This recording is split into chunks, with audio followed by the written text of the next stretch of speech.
Hello students, welcome to CUET Adda 24/7। और आज मैं हर्ष इसी सीरीज में जहां पे आपका वन शॉट रिवीजन हो रहा है टॉपिक्स का, आज मैं अगला सेशन लेके आ गया हूं जिसका नाम है प्रिंसिपल्स ऑफ मैनेजमेंट। कल आपने nature and significance of management मेरे से पढ़ा होगा। आज हम लोग पढ़ने वाले हैं प्रिंसिपल ऑफ मैनेजमेंट, जहां पे हम हेनरी फेयोल सर के और FW टेलर के दो प्रिंसिपल्स ऑफ मैनेजमेंट के बारे में पूरी जानकारी लेंगे, जो कि है फंडामेंटल प्रिंसिपल्स ऑफ मैनेजमेंट और scientific principle of management. Right, तो सबसे पहले कुछ जानकारी हम लोग हेनरी फेयोल सर के बारे में ले लेते हैं। हेनरी फेयोल एक इंडस्ट्रियलिस्ट थे फ्रांस के, और इन्होंने 14 फंडामेंटल प्रिंसिपल्स ऑफ मैनेजमेंट दिया था। इनकी एक बुक थी जनरल एंड इंडस्ट्रियल मैनेजमेंट, जहां पे इन्होंने अपने 14 फंडामेंटल प्रिंसिपल्स के बारे में बात की थी। इन्होंने कहा था कि इन फंडामेंटल प्रिंसिपल्स को पढ़ते समय दो बातों का खास ख्याल रखना है। पहली बात क्या है भाई? पहली बात है the list of the principle should not be long but are suggestive in nature. जो प्रिंसिपल हैं वो लॉन्ग नहीं है, सजेस्टिव है। सजेस्टिव मतलब कि वो अपने मैनेजमेंट को, अपने ऑर्गेनाइजेशन को कोई सलाह दे रहे हैं, कुछ अच्छी बात बता रहे हैं। समझ रहे हैं आप लोग बात को? फिर आता है secondly, the principle of management should be flexible and not rigid so that changes can be made in them in case of need. भाई जरूरत के हिसाब से, सिचुएशन के हिसाब से और नीड के हिसाब से आप अपने प्रिंसिपल्स की इंप्लीकेशन को चेंज कर सकते हैं। देखिए, प्रिंसिपल को चेंज नहीं करना है, प्रिंसिपल की इंप्लीकेशन को चेंज करना है। प्रिंसिपल हमारी ऑर्गेनाइजेशन में कैसे काम करेगा, इस पे थोड़ा फोकस देना है, इस पे ध्यान देना है। ठीक है भाई, तो ये हो गया। अब आते हैं, सबसे पहला जो हमारा प्रिंसिपल है वो है डिवीजन ऑफ वर्क। देखो बच्चों, डिवीजन ऑफ वर्क में यह कहा गया है कि आप अपने बड़े से ऑर्गेनाइजेशन में बहुत तरीके के, अलग अलग तरीके के काम को अंजाम दोगे। उस प्रॉपर वर्क को करने के लिए that proper work should be divided into number of people who are employ in your organisation. आपके ऑर्गेनाइजेशन में जो लोग काम कर रहे हैं उनके बीच में वो काम आप आपस में बांट दो। उससे क्या फायदा होगा? उससे ये फायदा होगा कि पहले लोग मल्टीटास्किंग करते थे। राइट, मल्टीटास्किंग खत्म हो जाएगी। आप एक समय पे एक काम करोगे। जब आप एक समय पे एक काम करोगे तो आपकी स्पेशलाइजेशन बढ़ेगी और आप ज्यादा स्किल्ड होते जाओगे। देखो यहाँ पे लिखा हुआ है कि is opposed to a multitasking. ये प्रिंसिपल जो है मल्टीटास्किंग के खिलाफ है। इस प्रिंसिपल का कहना है कि एक बार में एक काम करो, where an employee is given so many tasks to do at once। भाई मल्टीटास्किंग में क्या होता है कि एक एम्प्लॉय को एक समय पे बहुत सारे काम दे दिए जाते हैं, लेकिन डिवीजन ऑफ वर्क क्या कह रहा है कि एक एम्प्लॉय को एक समय पे एक ही काम दिया जाए ताकि वो अपने स्किल में थोड़ा माहिर हो जाए, स्पेशलाइजेशन उसके अंदर आ जाए। आप फोटो में देख सकते हो कि एक ये मैनेजर है, मैनेजर अपने सबॉर्डिनेट्स को, 3 सबॉर्डिनेट को काम दे रहा है और ये 3 सबॉर्डिनेट आगे अपने 3 सबॉर्डिनेट्स को काम दे रहे हैं। ठीक है ना? इससे क्या होगा? इससे स्पेशलाइजेशन ऑफ वर्क बढ़ती जाएगी। हो सकता है जो रेड वाले मैनेजर्स हैं, ये ग्रीन वाले मैनेजर्स हैं, ये अपने सबऑर्डिनेट्स को काम दे रहे हो और ये डिपार्टमेंट के हेड भी हो सकते हैं। ठीक है, आपको कुल मिला के अपने टास्क को, अपने वर्क को स्मॉल स्मॉल पार्ट्स में डिवाइड कर देना है और लोगों में बांट देना है कि जा भाई तू मेरे ऑर्गेनाइजेशन का ऑब्जेक्टिव अचीव कर जाके। तो फिर आते हैं बच्चों अथॉरिटी एंड रिस्पॉन्सिबिलिटी पे। भाई देखो, सारा काम कोई भी मैनेजर अकेले नहीं कर पाएगा, उसको अपनी अथॉरिटी को, अपनी रिस्पॉन्सिबिलिटी को डेलीगेट करना पड़ेगा। जैसा कि आप इस फोटो में देख सकते हो कि मैनेजर क्या कर रहा है, अपनी अथॉरिटी और अपनी रिस्पॉन्सिबिलिटी को डेलीगेट कर दे रहा है अपने सबऑर्डिनेट को। अथॉरिटी देना मतलब पावर देना कि हाँ भाई अब ये काम तुम करने के लिए तुम पावर में हो, तुम अपने मन से ये काम कर सकते हो। रिस्पॉन्सिबिलिटी देना, ठीक है, सबसे पहले आपने कोई जिम्मेदारी दी कि भाई ये काम आपको फिनिश करना है, ये काम आपको इतने टाइम पे खत्म कर देना है, ये सबसे बड़ी जिम्मेदारी है। इस जिम्मेदारी को निभाने के लिए आप उसको क्या दोगे? आप उसको अथॉरिटी दोगे रिसोर्सेज को यूज करने की। और उसके बाद सबऑर्डिनेट क्या होगा? सबऑर्डिनेट आपके लिए अकाउंटेबल होगा। बच्चों क्या होगा? अकाउंटेबल हो जाएगा। अब भाई ये अकाउंटेबल क्या होता है? तो मैं एकदम आसान भाषा में आपको बताता हूं। अकाउंटेबल का मतलब होता है बच्चों जवाबदेही।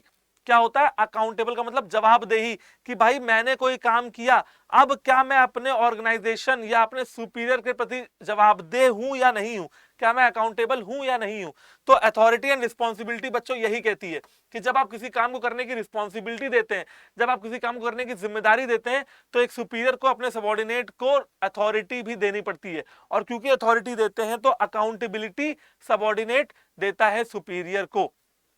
ठीक है, अच्छा, इससे एक बात और पता लगी कि आप रिस्पॉन्सिबिलिटी को डेलीगेट कर सकते हैं, मतलब अपने सबऑर्डिनेट को दे सकते हैं। आप अथॉरिटी को डेलीगेट कर सकते हो, इसका मतलब अपने सबॉर्डिनेट को दे सकते हो, लेकिन आप अकाउंटेबिलिटी को डेलीगेट नहीं कर सकते हो। सबॉर्डिनेट अकाउंटेबल था, है और रहेगा। ठीक है भाई, तो ये हो गया अथॉरिटी एंड रिस्पॉन्सिबिलिटी। तो फटाफट से इसका रिवीजन देखिए हो रहा है। फिर आते हैं बच्चों डिसिप्लिन पे। भाई डिसिप्लिन क्या होता है? एक स्कूल में डिसिप्लिन का क्या मतलब होता है? आप स्कूल में जाते हो, प्रॉपर यूनिफॉर्म पहनते हो, प्रॉपर असेंबली आपके यहाँ कंडक्ट होती है, प्रेयर होती है, देन फिर आप अपनी क्लास में जाते हो, एक फिक्स टाइमिंग है क्लास का। इसका मतलब school is the best example of discipline. School, military, army, navy या एयरफोर्स, ये सबसे बेटर एग्जाम्पल है डिसिप्लिन के। स्कूल से ज्यादा डिसिप्लिन, आर्मी से ज्यादा डिसिप्लिन, नेवी से ज्यादा डिसिप्लिन कहीं नहीं होता है, राइट। इनके यहाँ टाइम का डिसिप्लिन होता है, रूल्स का डिसिप्लिन होता है। तो वैसे ही कहा जा रहा है कि भाई डिसिप्लिन हमारे ऑर्गेनाइजेशन में भी होना चाहिए। ठीक है, the organisational rules and employment agreement should be the obeyed by both the superior and subordinate. जो हमारे ऑर्गेनाइजेशन के सुपीरियर हैं या जो हमारे ऑर्गेनाइजेशन के सबॉर्डिनेट हैं, दोनों ही वो रूल, नियम, कायदे कानून का पालन करेंगे, कोई भी कायदे कानून का उल्लंघन नहीं करेगा। इसे कहते हैं बच्चों डिसिप्लिन। नेक्स्ट टॉपिक की तरफ बढ़ते हैं। नेक्स्ट टॉपिक है unity of command. Unity of command का मतलब बच्चों ये होता है कि जो आपको कमांड मिल रहा हो वो सिर्फ एक इंसान से मिल रहा हो। जैसा कि आप यहाँ पे देख सकते हैं कि रेड वाला जो बंदा है वो नीचे अपने 3 सबॉर्डिनेट्स को कमांड दे रहा है। देख रहे हो आप, जो रेड वाला बच्चा जो है रेड वाला मैनेजर है, वो अपने 3 सबॉर्डिनेट्स को कमांड दे रहा है। मतलब कि एक सबॉर्डिनेट एक ही मैनेजर से काम ले रहा है। इसका मतलब ये कि answerable to only one and only one superior. देखो लिखा हुआ है unity of command, an individual employ should be receive orders from only one superior. एक एम्प्लॉय एक समय पे एक सुपीरियर से ऑर्डर लेगा, एक से ज्यादा सुपीरियर से ऑर्डर नहीं लेगा। And that employ should be answerable only to that superior. और जवाबदेही भी उसकी किसके प्रति होगी? उसकी जवाबदेही होगी अपने एक सुपीरियर के प्रति। कंफ्यूजन कहां होता है? यहां होता है, देख लीजिए, ये होता है कंफ्यूजन कि 2 लोग, 3 एम्प्लॉय, आपस में पक गई खिचड़ी, कौन किसको ऑर्डर दे रहा है भैया पता ही नहीं चल रहा है। तो ये हो गया कंफ्यूजन। इसका मतलब यूनिटी ऑफ कमांड का प्रिंसिपल हमारा वायलेट हो गया। ठीक है ना, तो हमें वायलेट नहीं करना है, हमें यूनिटी ऑफ कमांड का पालन करना पड़ेगा। फिर आगे बात की गई है यूनिटी ऑफ डायरेक्शन। ये देखिए, ठीक है, यहां पे सुपीरियर जो है वो अपने सबॉर्डिनेट्स को हाथ पकड़ के एक सही डायरेक्शन में ले जा रहा है। इसका मतलब अच्छा डायरेक्शन में ले जा रहा है। ठीक है, डायरेक्शन को हम क्या कह सकते हैं? ऑर्गेनाइजेशनल ऑब्जेक्टिव्स को अचीव करने की कोशिश कर रहा है। किसको? ऑर्गेनाइजेशनल ऑब्जेक्टिव्स को अचीव करने की। ऑर्गेनाइजेशनल ऑब्जेक्टिव्स को अचीव करने की कोशिश कर रहा है, और ऑब्जेक्टिव को अचीव करने के लिए उसने कोई प्लान बनाया होगा। तो यूनिटी ऑफ डायरेक्शन क्या कहता है कि there should be one head for one plan at one time. देखिए लिखा हुआ है should be one head for one plan, है ना, for group of activities having the same objective, जिनका एक ऑब्जेक्टिव हो। क्या? ऑर्गेनाइजेशन के ऑब्जेक्टिव को अचीव करना। तो एक हेड एक समय पे एक ऑब्जेक्टिव के लिए एक प्लान के अपने सारे सुपीरियर्स को, अपने सारे सबऑर्डिनेट्स को डायरेक्शन दिखा रहा है, रास्ता दिखा रहा है। अगले प्रिंसिपल पे आते हैं, subordination of individual interest to general interest. बच्चों देखो, इंडिविजुअल इंटरेस्ट, जैसे मैं हूं तो मैं किसी ऑर्गेनाइजेशन में अगर काम कर रहा हूं, या मेरी जैसे कोई और भी, आप किसी का भी एग्जांपल ले सकते हैं। हर इंसान का अपना इंडिविजुअल इंटरेस्ट होता है। किसी का इंटरेस्ट होता है पैसे कमाना, किसी का इंटरेस्ट होता है बाहर विदेश घूमने फिरने जाना। ठीक है ना, तो उसका इंटरेस्ट जो है वो आना चाहिए, वो जरूरी है, लेकिन ऑर्गेनाइजेशनल इंटरेस्ट के बाद। ठीक है, अब अगर मैं कहूं कि नहीं भैया मुझे तो घुमाने ले चलो, ठीक है, अब घुमाने कैसे ले जाएंगे? पेपर आ रहे हैं तो पहले पेपर की तैयारी करवाएंगे, फिर उसके बाद घूमने जाएंगे। आप अगर मैं घूमने का बहुत शौकीन भी हूं तो अभी ये सही समय नहीं है घूमने का, समझ रहे हो? तो subordination of individual interest to general interest, हमें एम्प्लॉय के इंटरेस्ट का ध्यान रखना पड़ेगा, लेकिन ऑर्गेनाइजेशनल इंटरेस्ट को छोड़ा नहीं जा सकता है। जैसा कि आप इस डायग्राम में देख रहे होंगे, यहां पे देखिए, ये एक अकेले खड़े हुए हैं महाशय, और इन महाशय का है अपना इंडिविजुअल इंटरेस्ट, और इनको सब लोग बुला रहे हैं। देखिए हाथ बढ़ा रही है, कह रही है आ जाओ हमारी टीम में आ जाओ, हमारी टीम तुमको ऑर्गेनाइजेशन के जनरल इंटरेस्ट को अचीव करने की बात सिखाएगी। अब घबरा रहा है खड़े होके, लेकिन इसको आखिरकार उस टीम में जाना ही पड़ेगा जहां जनरल इंटरेस्ट की बात हो रही है। देखिए चला जाएगा, और ये देखिए सबने आपस में हाथ मिला रखे हैं। हाथ मिलाने का बच्चों ये मतलब है कि ये सब एक दूसरे के साथ मिलके जनरल इंटरेस्ट को कंप्लीट कर रहे हैं। चलो आगे देखते हैं, रेम्यूनरेशन ऑफ एम्प्लॉइज। भाई हर एम्प्लॉय जो कि बिजनेस में काम कर रहा है उसको क्या चाहिए? उसको पैसा चाहिए। ठीक है, तो भाई रेम्यूनरेशन ऑफ एम्प्लॉइज प्रिंसिपल ये कहता है कि employees should be paid fair wages for the work they carry out. उनको फेयर वेजेस मिलना चाहिए। फेयर वेजेस मतलब समझ रहे हैं, जितना मैं काम करता हूं उतना मुझे पैसा मिले, ना कम ना ज्यादा। Any organization that underpays its workers will struggle to motivate and keep quality workers। ठीक है, तो ये कहा जा रहा है बच्चों कि ऐसी कोई भी ऑर्गेनाइजेशन जो पैसा बचाने पे फोकस करती है और अपने एम्प्लॉइज को अंडर पे करती है, अच्छे तरीके से पैसा नहीं देती है, वो जो ऑर्गेनाइजेशन होती है उसमें एम्प्लॉय मोटिवेट नहीं हो पाता है, मोटिवेट करने के लिए स्ट्रगल करता रहता है।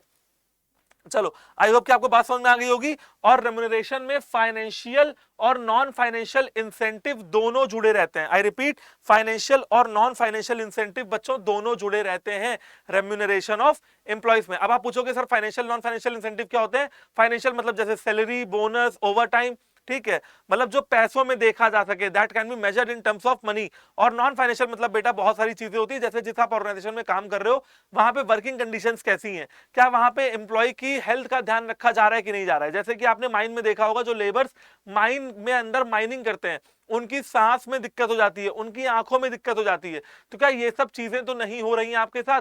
आपकी वर्किंग कंडीशंस कैसी हैं? तो नॉन फाइनेंशियल इंसेंटिव भी काफी अच्छा रोल प्ले करते हैं एम्प्लॉइज को मोटिवेट करने के लिए।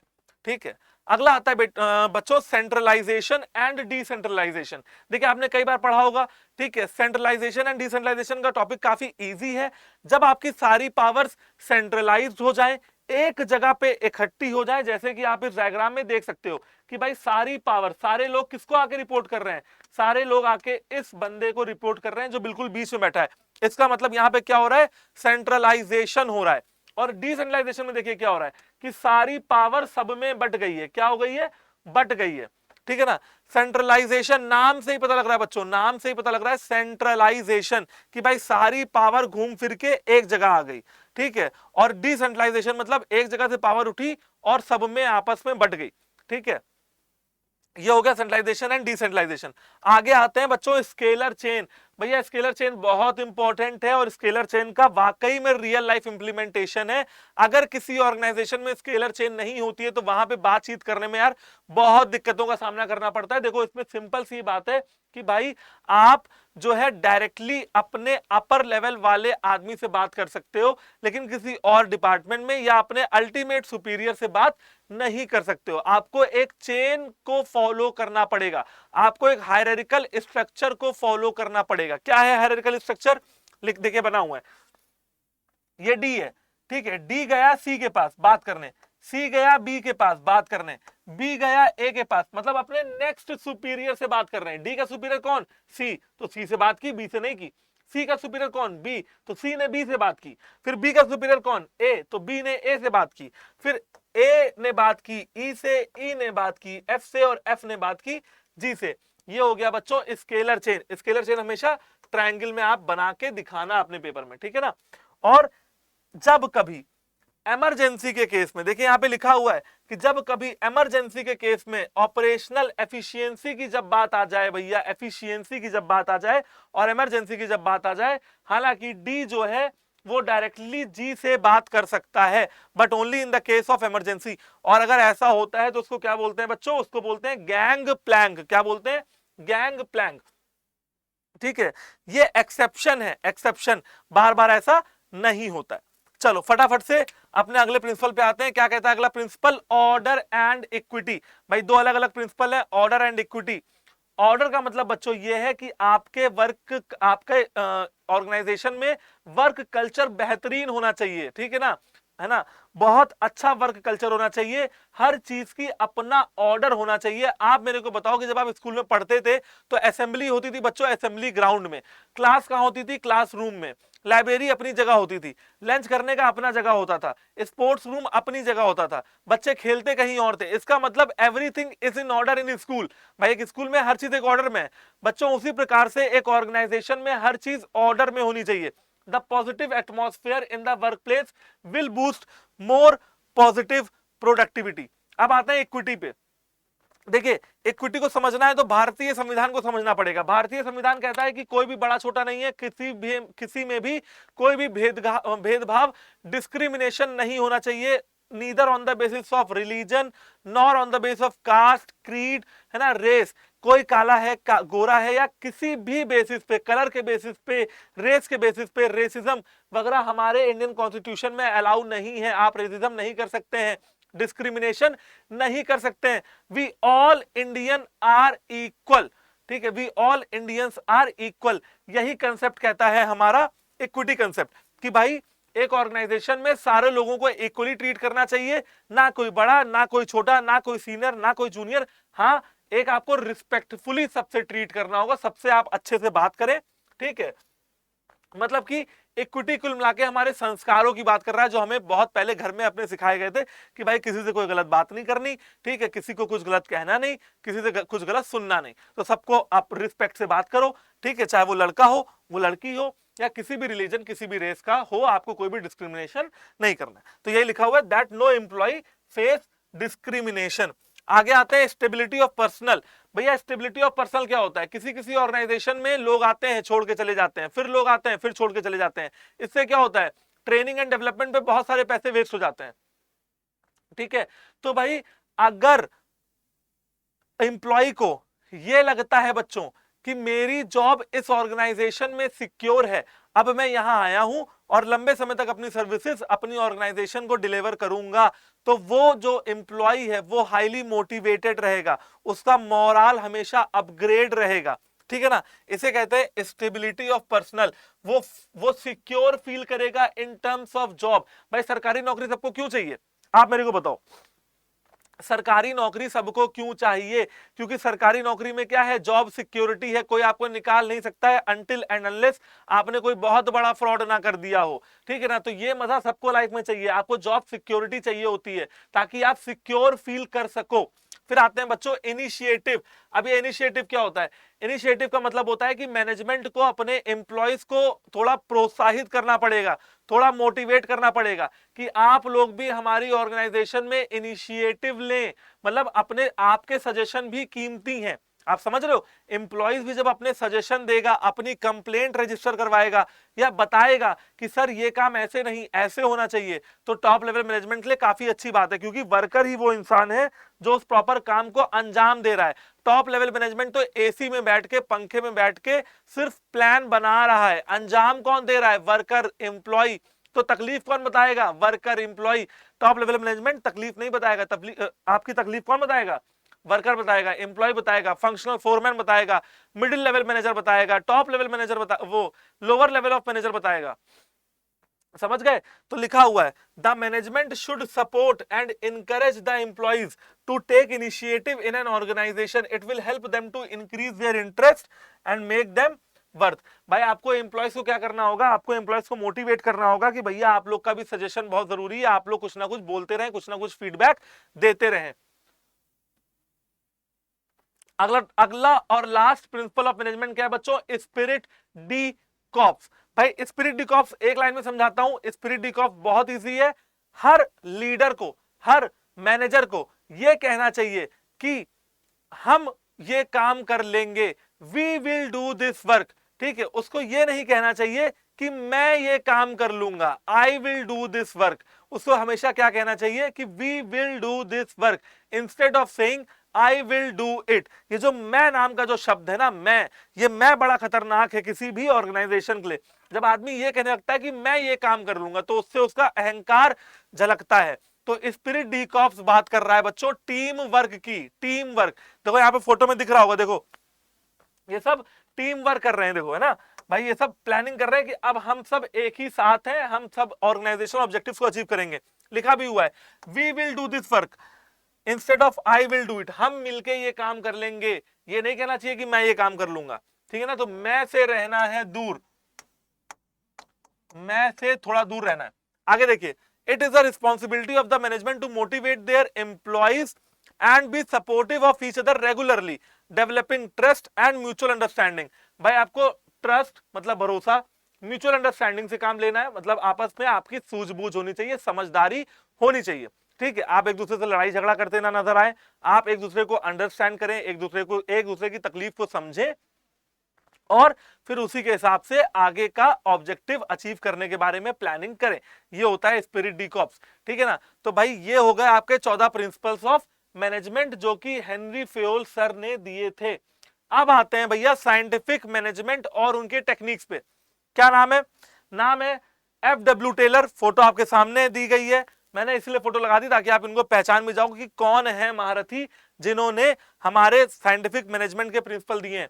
तो फ्रेडरिक विंस्लो टेलर इनका पूरा नाम था। जीवित रहे मार्च 20 1856 से मार्च 21 1915 तक, 1915 तक ये जीवित रहे।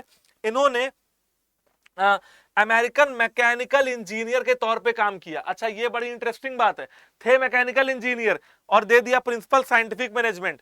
ये बड़ी रोचक बात है इनके बारे में, थे मैकेनिकल इंजीनियर और दे दिया प्रिंसिपल साइंटिफिक मैनेजमेंट का। कहां इंजीनियरिंग, कहां मैनेजमेंट, अच्छी बात है भाई, ठीक है। अब देखो 1909 में टेलर ने एक किताब लिखी, किताब का क्या नाम था? The principles of scientific management.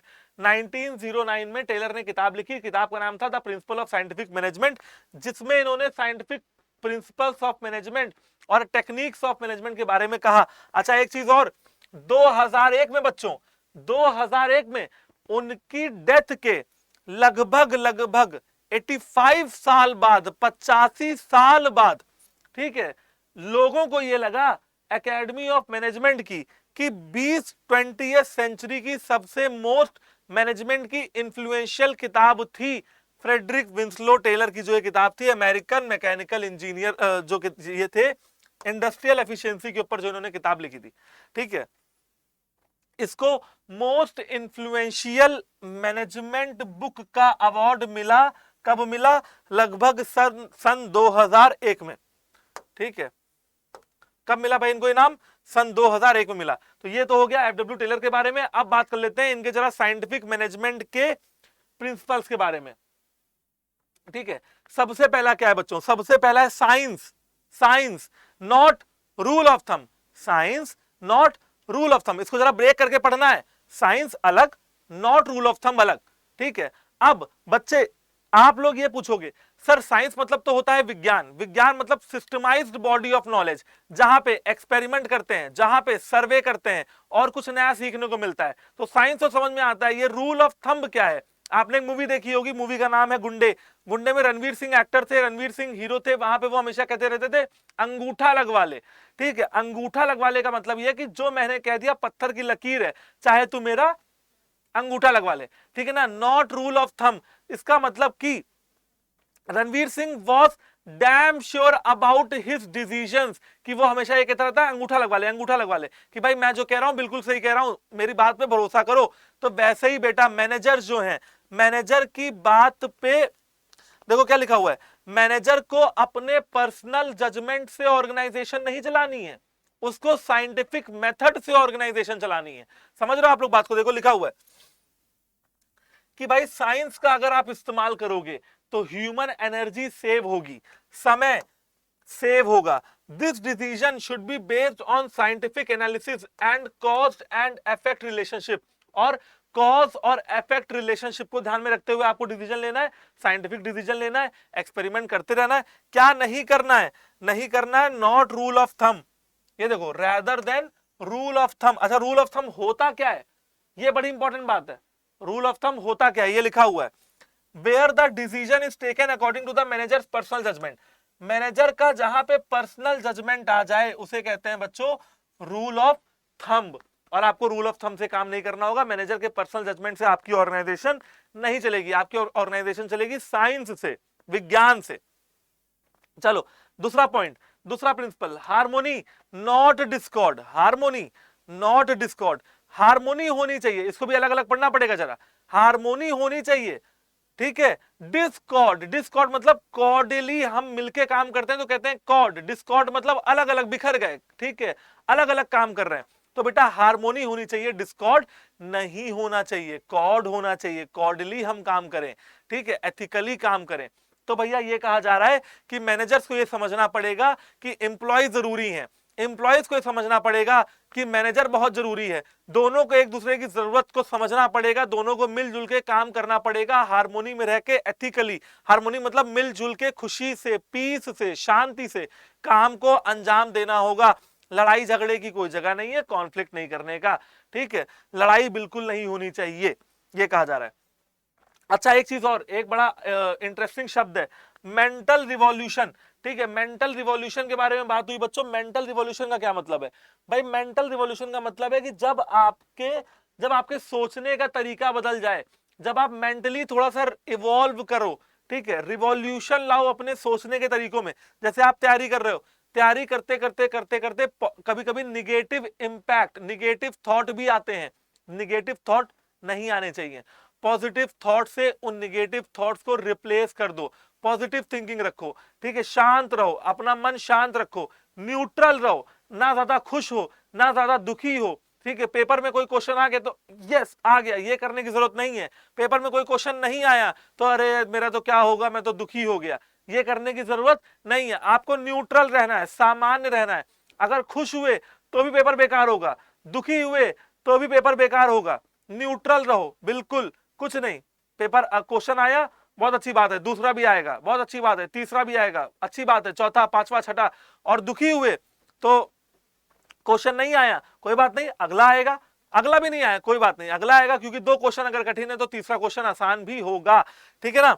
तो मेंटल रिवॉल्यूशन लाने की बात की गई कि भैया एम्प्लॉय और मैनेजर सब लोग मेंटल रिवॉल्यूशन के बारे में फोकस करें, क्योंकि इतने कॉम्पिटेटिव एनवायरनमेंट में अपनी दुकान चलाना, अपना ऑर्गेनाइजेशन चलाते रहना थोड़ा मुश्किल है यार, समझा करो। एम्प्लॉय से कहा जा रहा है कि हार्मोनी में रहो, ठीक है ना। चलो बच्चों, अब आते हैं प्रिंसिपल्स ऑफ मैनेजमेंट में। Cooperation not individualism, cooperation not individualism. भैया इसको भी अलग अलग पढ़ना पड़ेगा, देखो सारे अलग अलग पढ़ने हैं। Science not rule of thumb, harmony not discord, cooperation not individualism. Cooperation करना है, कोऑर्डिनेशन से काम करना है। कोऑर्डिनेट समझ रहे हैं? मैनेजमेंट के सारे फंक्शंस को धागे में पिरोने का काम कौन सी सुई करती है? कोऑर्डिनेशन की सुई करती है। कौन सी सुई करती है? कोऑर्डिनेशन की सुई करती है। Planning, organizing, staffing, directing, controlling, इन सभी फंक्शंस को जोड़ता कौन है आपस में? कोऑर्डिनेशन। भाई एम्प्लॉय और मैनेजर के बीच में कोऑर्डिनेशन होनी चाहिए, कोऑपरेशन होना चाहिए, ठीक है, कि हम सब मिलके ये काम करेंगे। अब क्रिकेट हो रहा है, विराट कोहली अकेले ही फील्ड पे खेल रहे हैं, ठीक है, बॉलर भी विराट कोहली, कैप्टन भी विराट कोहली, बैट्समैन भी विराट कोहली, और बॉल फील्डिंग भी जो है विराट कोहली अच्छी कर रहे हैं। क्या टीम जीत जाएगी? क्या टीम जीत जाएगी? नहीं। मान लो विराट कोहली ने एक मैच हो रहा है, 2-3 विकेट ले भी लिए, मान लो 100 रन बना डाले, सेंचुरी हो गई, मान लो 2-3 कैच भी पकड़ लिए, कैप्टन भी है, तो क्या टीम जीत जाएगी? नहीं यार। और विराट कोहली के अकेले प्ले करने से टीम नहीं जीतेगी। टीम कब जीतेगी? कोऑपरेशन से जीतेगी भाई, ठीक है, जब सभी लोग मिलके काम करेंगे तो टीम जीतेगी। तो कोऑपरेशन चाहिए, इंडिविजुअलिज्म नहीं। इंडिविजुअलिज्म तुरंत छोड़ो, अपने बारे में बाद में सोचो, ऑर्गेनाइजेशन के बारे में पहले सोचो। पहले अपने आप को साबित करो कि हम इस ऑर्गेनाइजेशन के लिए बेस्ट हैं, फिर उसके बाद अपनी इच्छाओं को जाहिर करो कि हाँ मेरी भी ये इच्छा है, ठीक है ना।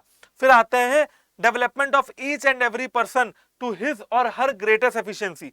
भाई देखो, आपको क्या करना है? आपको हर इंसान को डेवलप करना पड़ेगा। आपने सुना ना, स्टाफिंग में एक कंसेप्ट आता है ट्रेनिंग एंड डेवलपमेंट। ट्रेनिंग मतलब होता है कि मुझे अभी ये लिखना नहीं आता है तो मैंने लिखवा दिया, हो गई ट्रेनिंग, ठीक है, हो गई। अब डेवलपमेंट कैसे होगा? जब मैं कविताएं लिखने लगूंगा, जब मैं पेंटिंग करने लगूंगा तो मेरा डेवलपमेंट होगा। आप समझ रहे हो? लिखना इज द बेसिक चीज, तो वो तो ट्रेनिंग में आ सकती है, लेकिन कविताएं मेरे अंदर से आएंगी, मुझे उसके लिए डेवलप होना पड़ेगा, मुझे उसके लिए बढ़ना पड़ेगा, ग्रो करना पड़ेगा। तो भैया ये कहा जा रहा है कि डेवलप कर लो, किसको? Each and every individual to his or her greatest efficiency.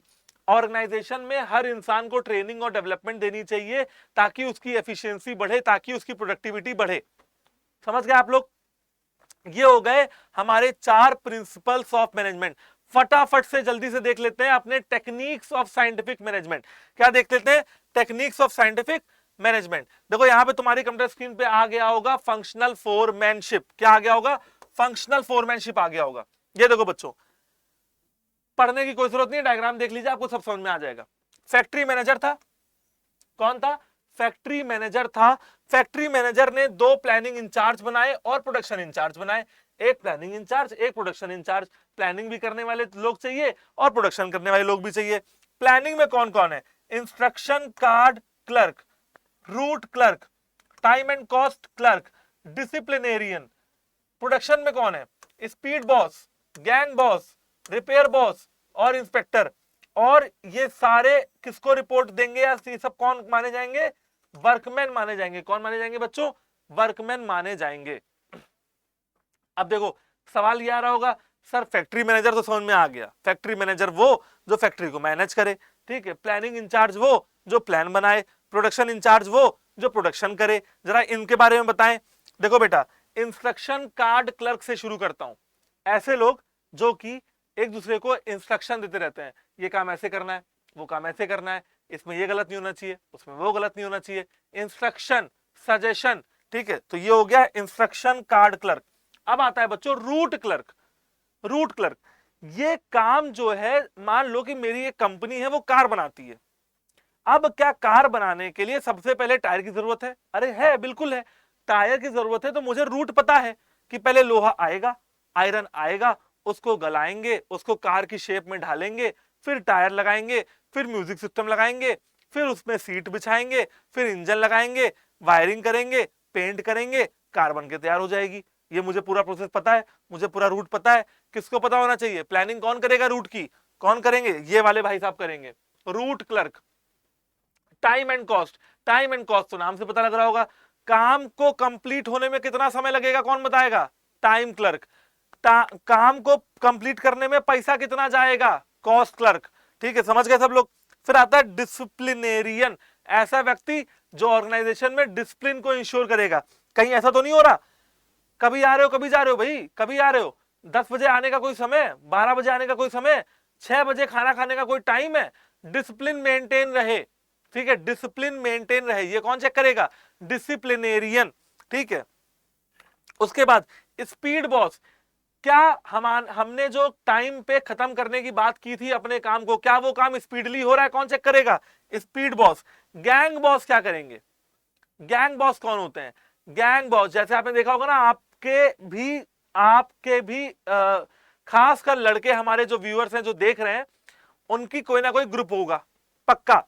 उनके दोस्त यार होंगे, घूमना टहलना, इधर उधर, स्कूल जाना, कॉलेज जाना, सब करते होंगे आप लोग। ठीक है, उसमें एक ग्रुप लीडर जरूर होगा जिसकी बात तो कोई टाल ही नहीं सकता है। अगर उसने कह दिया कि आज घूमना है तो आज घूमना ही है, आज पढ़ाई होगी नहीं, क्योंकि ग्रुप लीडर भाई साहब ने कह दिया है। तो गैंग बॉस वो बॉस होता है जो मैनेजर बना देता है एक ग्रुप लीडर का, मतलब ग्रुप का ग्रुप लीडर कौन होता है? Gang boss. फिर आते हैं बच्चों रिपेयर बॉस। रिपेयर बॉस नाम से पता लग रहा होगा जो मशीन सही से चलती रहे इनको देखेगा। ठीक है ना, जैसे मैं अपनी ऑर्गेनाइजेशन में मान लीजिए ये देखता रहता हूं कि सारी मशीन सही से चल रही है, सारे कंप्यूटर सही से चल रहे हैं कि नहीं चल रहे हैं, सारे कैमरा सही से चल रहे हैं कि नहीं चल रहे हैं, ये कौन देखेगा? ये देखेंगे हमारे रिपेयर बॉस। और फिर आते हैं बच्चों इंस्पेक्टर। भैया इंस्पेक्टर कौन होता है? इंस्पेक्टर पुलिस इंस्पेक्टर नहीं, वाली इंस्पेक्टर की बात नहीं हो रही। किस इंस्पेक्टर की बात हो रही है? जो इंस्पेक्ट करता रहे वो इंस्पेक्टर, जो सब कुछ देखता रहे, जो सब कुछ ऑब्जर्व करता रहे, सब काम सही से हो रहा है कि नहीं हो रहा है, क्या कहीं काम में कोई फॉल्ट है तो क्यों है, इसे कहते हैं इंस्पेक्टर। ये हो गया आपका फंक्शनल फोरमैनशिप। अब आते हैं बच्चों स्टैंडर्डाइजेशन ऑफ वर्क। देखो यार, स्टैंडर्डाइजेशन ऑफ वर्क का ये मतलब है ना बच्चों, देखो आप लोग पढ़ाई भी करने बैठते हो ना, तो आपके माइंड में एक चीज होती है, आज 2 घंटे पढ़ूंगा, 3 घंटे पढ़ूंगा, 4 घंटे पढ़ूंगा। करेक्ट है, दिमाग में ये रहता है कि आज कितनी देर पढ़ाई करूंगा, आज कितनी देर काम करूंगा। मतलब आप अपने छोटे छोटे वर्क को भी स्टैंडर्डाइज कर लेते हो। अगर आपका, चलो पढ़ने की बात छोड़ो, पिज्जा खाने की बात करते हैं। पिज्जा खाना है, माइंड में जब पिज्जा आता होगा तो कौन सा पिज्जा खाना है ये भी आता होगा। ठीक है, मेरे को पिज्जा मेनिया का पिज्जा खाना है ना, अनियन खाना है, टोमेटो खाना है, चीज बस्ट खाना है, पनीर वाला खाना है, मैक्रोनी वाला खाना है, कौन सा पिज्जा खाना है, और मेरा बजट कितना है ये भी तो है।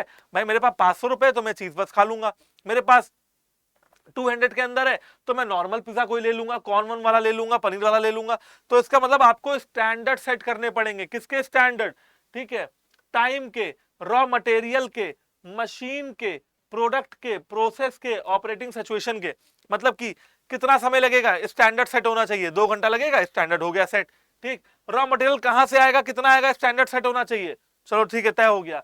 मशीनरी कौन लाएगा, कहां से आएगी, कितने की है, ठीक, यूजफुल लाइफ मशीन की कितनी है, कौन बताएगा, स्टैंडर्ड सेट।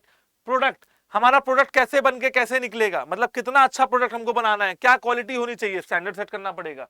प्रोसेस, हम प्रोसेस क्या रखेंगे, स्टैंडर्ड सेट करना पड़ेगा। अब गाड़ी बनने के लिए लोहा आया, पहले उसमें म्यूजिक सिस्टम लगा दिया, बैठे सुन रहे हैं गाना, मजा नहीं आएगी ना, पहले उसमें टायर लगेगा, पहले उसमें शेप पड़ेगा। अच्छा, सिंप्लीफिकेशन, अपने काम को, अपने प्रोसेस को सिंप्लीफाई करना है, ठीक है, उसको कॉम्प्लेक्स नहीं करना है कि कोई इंसान आया वो समझना चाह रहा है कि भाई आपके ऑर्गेनाइजेशन में कैसे काम हो रहा है, तो उसको समझा ही नहीं पा रहे हैं, सिंप्लीफाई कर दो, अपने पूरे प्रोसेस को क्या कर दो, सिंप्लीफाई कर दो। देखो लिखा हुआ है कि हर अननेसेसरी चीज, चाहे वो अननेसेसरी टाइप हो, अननेसेसरी साइज और डायमेंशन हो किसी भी प्रोडक्ट का, सब कुछ हटा दो, सब कुछ फेंक डालो, ठीक है।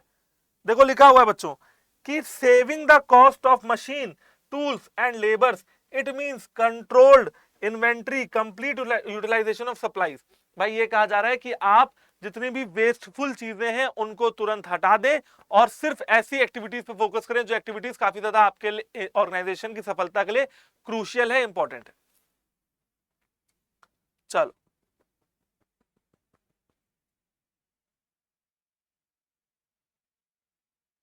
हाँ, अब आता है बच्चों method study, one best method to do that particular work. एक काम को करने के लिए बेस्ट पर्टिकुलर मेथड क्या होगा ये डिसाइड करते हैं मेथड स्टडी में। कैसे डिसाइड करेंगे, एक्सपेरिमेंट करके, भाई अलग अलग मेथड लगा के देख लो, ठीक है, run and trial, run and trial, जो मेथड सही लगे वो अपना लो, इसे कहते हैं बच्चों मेथड स्टडी। अब आते हैं मोशन स्टडी। मोशन स्टडी जैसे कि एक मशीन को यहां से एक प्रोडक्शन डिपार्टमेंट से, पेंट डिपार्टमेंट से आप कह सकते हो असेंबलिंग डिपार्टमेंट तक जाने में कितना समय लगता है, मोशन देखना पड़ेगा। अगर 1 घंटा लगता है तो थोड़ा कम करो, अगर कम लगता है तो कम लगता है तो भाई और भी मशीन्स को वहां पे कम समय में ले जाओ। आप समझ रहे हो, मोशन को स्टडी करते हैं, लोगों की स्टडी भी करते हैं। लोग लंच करने जा रहे हैं बाहर, पता चला 2 घंटे लंच ही कर रहे हैं, ठीक है ना, मोशन स्टडी करनी पड़ेगी। तो ये हो गया भैया मोशन स्टडी। लिखा हुआ है किसका स्टडी करेंगे, मोशन का। मोशन माने मूवमेंट, मूवमेंट कैसे, putting object, lifting, changing position, sitting, बैठना, उठना, दौड़ना, खिसकाना, ठीक है, धकेलना, कुछ भी, सारे भी मूवमेंट्स यहाँ पे देखे जाएंगे। फिर आते हैं बच्चों टाइम स्टडी। नाम से पता लग रहा है किसी भी काम को करने में कितना समय लगेगा, ये आ जाता है आपका टाइम स्टडी में। अच्छा, फिर आते हैं फटीग स्टडी। फटीग स्टडी थोड़ा कॉम्प्लेक्स है, बच्चे कहते हैं कि सर थोड़ा सा नया कंसेप्ट है हमारे समझने के लिए।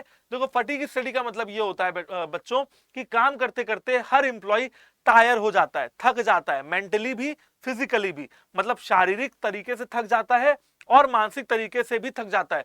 तो लोगों को क्या चाहिए, लोगों को चाहिए थोड़ा आराम। अब किसको कितना आराम करना चाहिए ये कौन डिसाइड करेगा, ये यही डिसाइड करेंगे manager. Scientific principle, scientific techniques, scientific तरीके से आपको निकालना है कि कितना आराम मिलना चाहिए, कितना रेस्ट लोगों को मिलना चाहिए, ताकि वर्क लाइफ बैलेंस थोड़ा सा बना रहे, बिगड़े ना कि आदमी घर से निकल आया तो अपने ऑर्गेनाइजेशन को ही अपना घर समझ रहा है। ऐसा नहीं होना चाहिए। घर घर है, कंपनी कंपनी है, ठीक है। आप घर में रहो और जब कंपनी में आओ तो कंपनी का काम करो, जब घर में रहो तो घर का काम करो, ठीक है। कंपनी का काम घर पे मत करो, घर का काम कंपनी में मत करो, सिंपल सी बात है, ठीक है। तो ये हो गया आपका फटीग स्टडी।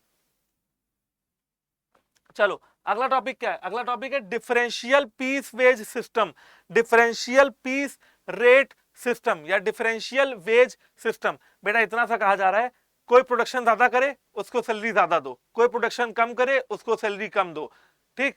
ज्यादा वाले को ज्यादा सैलरी मिलेगी, मोटिवेटेड फील करेगा, कम वाले को कम सैलरी मिलेगी तो वो भी मोटिवेटेड फील करेगा, क्योंकि उसको ज्यादा वाला भी तो दिख रहा है कि भाई मैंने कम मेहनत की, मेरे को कम पैसे मिले, मैं ज्यादा मेहनत करूंगा तो मुझे ज्यादा पैसे भी मिल सकते हैं।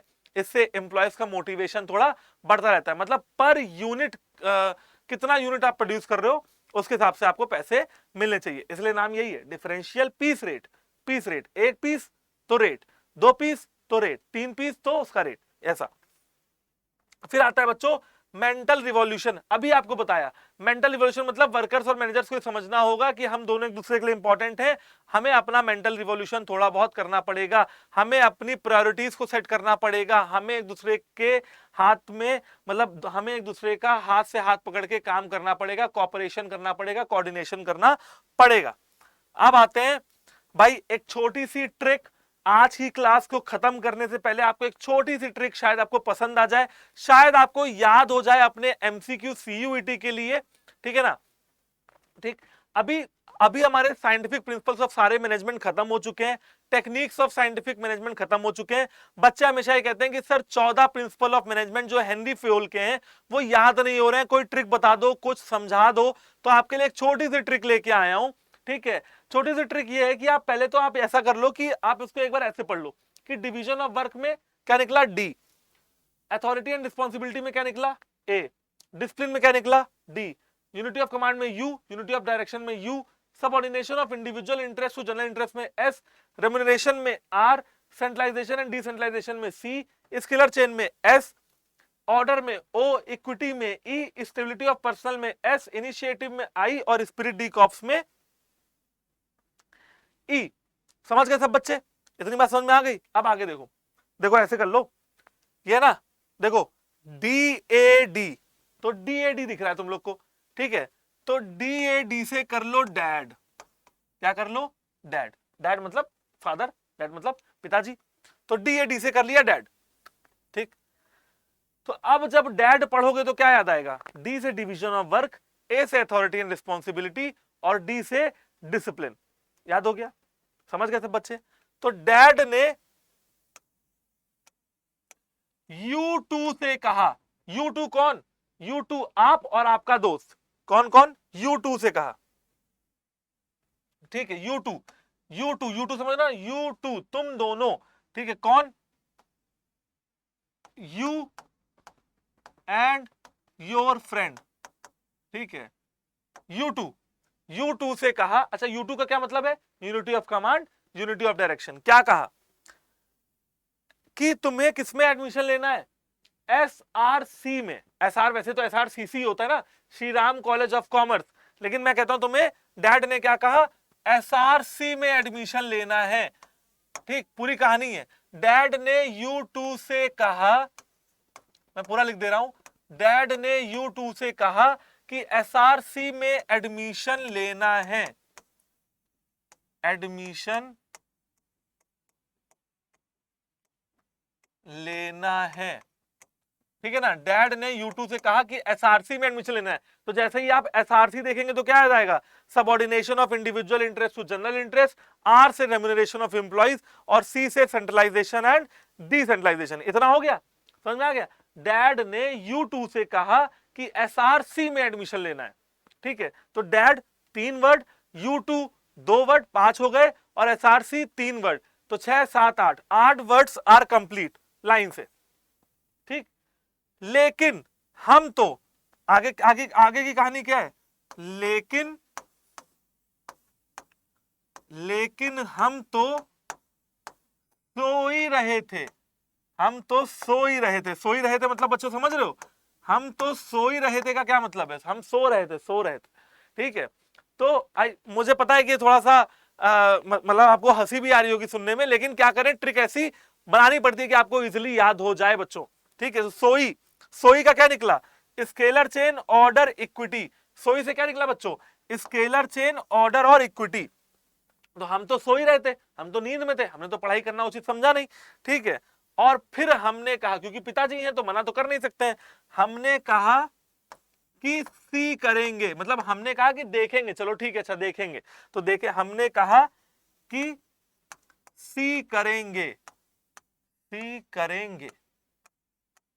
मतलब कि परेशान मत होइए पिताजी, हम देखेंगे। और लास्ट का जो हमारा सी करेंगे, तो सी में आता है एस, आई और ई।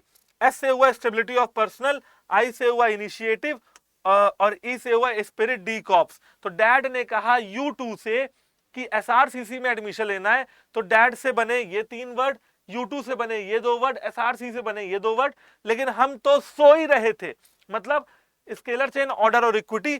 फिर हमने डैड से कहा कि कोई बात नहीं पापा, सी करेंगे।